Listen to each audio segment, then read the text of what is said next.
Cabinet అనుమతి ఉన్నదా? ఈ ఫార్ములా రేసుని రద్దు చేయడానికి, ఆ కాంట్రాక్టు రద్దు చేయడానికి ఏమైనా అనుమతి ఉన్నదా? ఒకవేళ ఇవాళ ఏసీబీ అధికారులు ఏం ఆరోపిస్తూ ఉన్నారు? కేటీఆర్ నిర్వహించిన దానివల్ల, ఏదైతే పంపిన దానివల్ల 9 కోట్ల రూపాయల ప్రభుత్వ ధనము వృధా అయింది అని చెప్పేసి ఈ కోర్టుకు ఏసీబీ అధికారులు చెప్పారు. మరి రేవంత్ రెడ్డి తీసుకున్న దానివల్ల 55 కోట్ల రూపాయలు అదైనా నువ్వు రద్దు చేసుకోవడం వల్ల 55 కోట్ల రూపాయలు నష్టమైంది కదా. ఆయన అక్కడికి ఇవ్వడం వల్ల, డబ్బులో ఫార్ములా కంపెనీకి పంపడం వల్ల 9 కోట్ల రూపాయల ప్రజాధనం దుర్వినియోగం జరిగితే, మరి నువ్వు రద్దు చేయడం వల్ల 55 కోట్లు జరిగింది కదా. 55 కోట్లు జరిగింది కదా దుర్వినియోగం, ప్రజాధనం దుర్వినియోగం. ఎందుకు మరి దీని మీద ఎందుకు చర్చ లేదు? నీ క్యాబినెట్ అప్రూవల్ ఏడా ఉంది? క్యాబినెట్ చర్చించి రద్దు చేసుకున్నారా?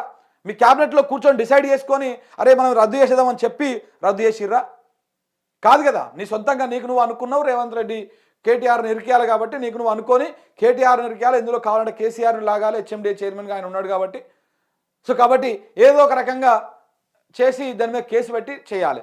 అందుకే కదా వీళ్ళు అధికారం రాగానే శ్వేతపత్రం, అధికారంలోకి రాగానే శ్వేతపత్రము, కాళేశ్వరము, విద్యుత్ కొనుగోళ్ళు, అప్పులు, మొత్తం రాష్ట్రం అంతా అప్పుల పాలైపోయింది. ఇట్లా ప్రతి రంగం మీద అన్నింటి మీద విచారణలు, కమిషన్లు తప్ప ఏం చేసిర్రు? ఈ విచారణ పేరుతోటి, ఆ విచారణ పేరుతోటి టైంపాస్ చేసుడు. సో అట్లా 9 కోట్లు ప్రజాధనం వృధా అయినప్పుడు 55 కోట్లు కూడా వృధాగానే కదా.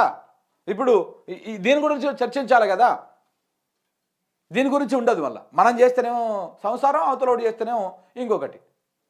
ఈ రకంగా ఉందన్నమాట కాంగ్రెస్ పార్టీ తరీకా, రేవంత్ రెడ్డి గారి తరీకా. అందుకే ఇగో ఇట్లా రాపిస్తూ ఉంటారు. ఇగో క్యాబినెట్ లేకుండా నిర్ణయం ఎలా తీసుకున్నారు? మరి క్యాబినెట్ డిసిషన్ లేకుండా నువ్వు ఎట్లా రద్దు చేసినావు? నువ్వు ఎట్లా నిర్ణయం తీసుకున్నావు? ఏ రకంగా నిర్ణయం తీసుకున్నావు? డిసెంబర్ 9 తారీఖు నువ్వు క్యాబినెట్లో చర్చించినవా? డిసెంబర్ 9 తారీఖు నేను రాగానే ఇది చేస్తా అని చెప్పి నువ్వు చర్చించినవా? ఆగస్టు 15 తారీఖు నేను రుణమాఫీ చేస్తా అని చెప్పింది క్యాబినెట్లో చర్చించినవా? అందుకే కదా మంత్రి గారు అలక వహించారు. ఎవరు? వ్యవసాయ శాఖ మంత్రి గారు తుమ్మల నాగేశ్వరరావు గారు అలకపానుపు ఎక్కిర్రు. ఇప్పుడు ఎందుకు ఎక్కిర్రు? దేనికోసం ఎక్కిర్రు? దానికోసమే కదా. మీరు ఇలా రేవంత్ రెడ్డి మాట్లాడే ప్రతి మాట ఆయన సొంత నిర్ణయమే. క్యాబినెట్ లేదు, లోటపీస్ లేదు, ఏదో అంత ఉత్తకట్టనే ఉత్తముచ్చటనే అది. ఆయన అంటాడు ఇక మిగతా క్యాబినెట్ మంత్రులు మమ్మల్ని మాత్రం చర్చించలేదు అంటే చెదిపోతుంది కదా. దేక్తనే అంటుంది ముఖ్యమంత్రులని. మంత్రిగా ఉన్నా ఒకటే లేకపోయినా ఒకటే అనుకొని దేక్తలేరు అని చెప్పేసి అనుకుంటారని చెప్పేసి ఇక ఇజ్జతి మానానికి కట్టుబడి వాళ్ళు మాతో చర్చించిండు, అందరం కలిసే నిర్ణయం తీసుకున్నామని చెప్తున్నారు. స్పాన్సర్ తప్పుకుంటే చర్యలు ఎందుకు తీసుకోలే? అవును, 100% చర్యలు ఎందుకు తీసుకోలే? ఒకవేళ ఇందులో అవినీతి జరిగితే నువ్వు కూడా వాళ్ళ మీద కూడా కేసు పెట్టాలి కదా. ఫార్ములా ఈ రేస్ వాళ్ళ ఆ సంస్థ మీద కూడా కేసు పెట్టాలి కదా. మరి ఎందుకు పెట్టలే నువ్వు? ఇక్కడ చర్యలు ఎందుకు తీసుకోవాలని నువ్వు అడిగినప్పుడు నువ్వు వాళ్ళ మీద ఎందుకు కేసు పెట్టలే? ఇప్పుడు అవినీతికి పాల్పడ్డప్పుడు ఇచ్చినోడి తప్పే ఉంటుంది, తీసుకున్నోడి తప్పే ఉంటుంది కదా. ఇట ఆర్థికంగా లాభం పొందేవాడు, ఇట పాలసీ వల్ల లాభం పొందేవాడు, ఇద్దరు తప్పే ఉంటుంది కదా.